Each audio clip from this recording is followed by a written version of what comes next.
Hai, masih bersama saya, Mr. G, bicara. Tentu saja bicara tentang kebenaran berdasarkan fakta, data, dan realita.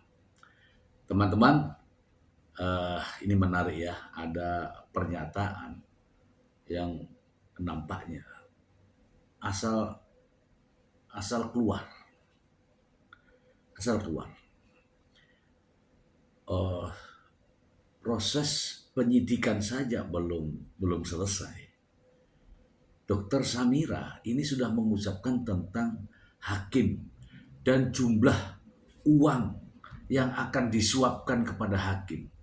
Ini parah nih teman, parah sekali. Mungkin ya kalau teman-teman tidak tahu tentang proses hukum dan peradilan, mungkin teman iya-iya saja. Tapi tidak seperti itu teman-teman, tidak seperti itu. Ya, ini sangat aneh gitu loh ya. Uh, sudah melampaui batas. Apa yang diucapkan itu sudah jauh melenceng. Mari kita simak terlebih dahulu berikut ini. Yang jelas tanggal 2 Detif akan pantau di Jakarta Selatan. Untuk hakimnya belum ditentukan guys ya. Jadi nanti saat penentuan nama hakim, penentuan nama panitera ya, itu akan Detif meminta pengawalan dari PPATK, pengawalan dari KPK ya. Kenapa? Hakim Detif mohon nggak boleh, ini sudah ke Detif sudah 50 miliar Detif tolak ya Pak Hakim. Kita terang-terangan aja Pak Hakim ya. Jaksa Agung terang-terangan udah 4 miliar, Jaksa Agung ditawarin nggak mau. Ya, gimana ngelawan Detif? Susah ya. Teman-teman sudah simak?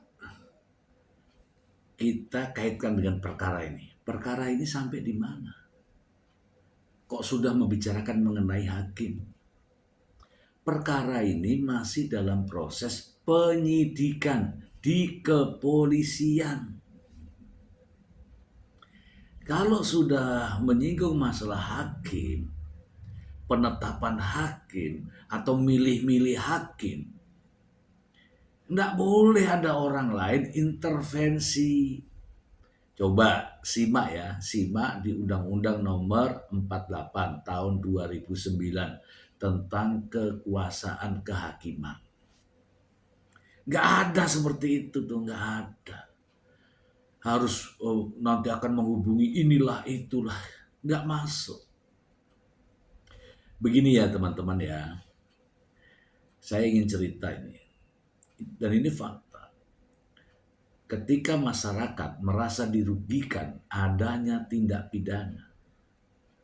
pidana ya, bisa mengadukan atau bisa melaporkan. Dari surat pengaduan atau dari surat laporan ini, penyidik membuat surat perintah. Dari dasar surat perintah inilah melakukan tugas penyelidikan atau penyidikan. Meskipun tahu orangnya, tetapi tidak ada surat perintahnya, ya pasti menunggu. Ya, menunggu. Yang ditunggu apa? Surat perintah.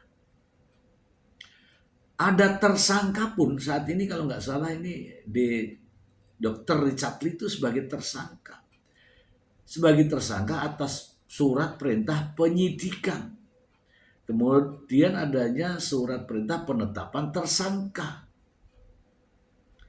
Belum prosesnya belum sampai ke pengadilan. Oke, penetapan tersangka ini sudah sampai di kejaksaan. Dan tidak dilakukan penahanan ini atau belum dilakukan penahanan. Artinya proses ini masih jauh, bercerita tentang hakim itu masih jauh. Ada prosedurnya ya, ketika sudah ditetapkan sebagai tersangka, kemudian diperiksa, masih ada lagi nanti gelar perkara. Setelah itu kalau pemberkasannya sudah rampung akan dibuat menjadi berkas perkara. Nah, berkas perkara ini akan dikirim ke kejaksaan. Belum ke pengadilan. Kejaksaan ini masih ada kesempatan ya. Kejaksaan bisa saja mengembalikan berkas ini. Bisa untuk mengembalikan berkas ini karena Pak ada kekurangan secara materi, ada kekurangan di dalam berkas itu. Kemudian tugasnya adalah penyidik memperbaiki kekurangan itu. Setelah diperbaiki, kemudian dikirim lagi ke jaksa. Oke, dikirim ke jaksa lagi. Kalau sudah dinyatakan P21 dari kejaksaan, barulah nanti tersangka ini diserahkan kepada jaksa, dilengkapi dengan barang buktinya. Barulah jaksa mengajukan surat dakwaan berkas perkara ini ke pengadilan. Nanti dari surat yang dikirim dari jaksa itu, pengadilan atau ketua pengadilan baru menentukan siapa ini hakimnya. Tidak semudah itu omongannya. Dilihat nih, apakah ini perkara ada hubungannya dengan hakim-hakim, apakah ini perkara sesuai dengan bidang eh, personil hakim itu. Begitu cara menunjuknya, bukan ujuk-ujuk begini.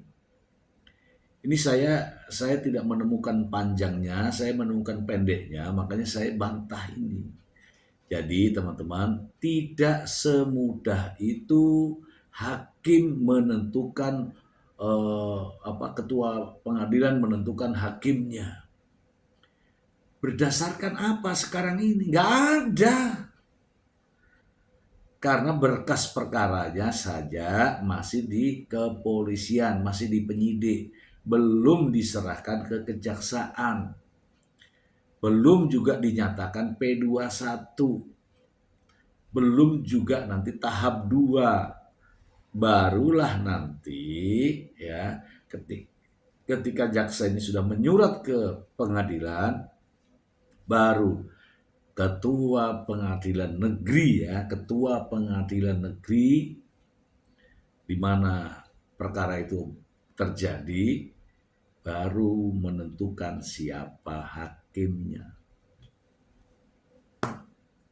Gitu, tidak seperti ini, ujuk-ujuk langsung bicara tentang hakim ketua, hakim pengadilan tinggi dan sebagainya. Sudah parah ini, sudah parah. Kemarin kalau nggak salah dengar ya, bahwa sudah menentukan jaksanya, sudah menentukan jaksa agungnya, jaksa tingginya.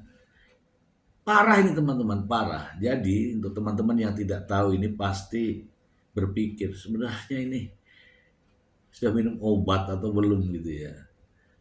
Ngapain kita bercerita sudah jauh seperti ini. Intinya adalah belum sampai ke sana. Itu saja dari saya. Semoga informasi ini bermanfaat untuk Anda. Bye.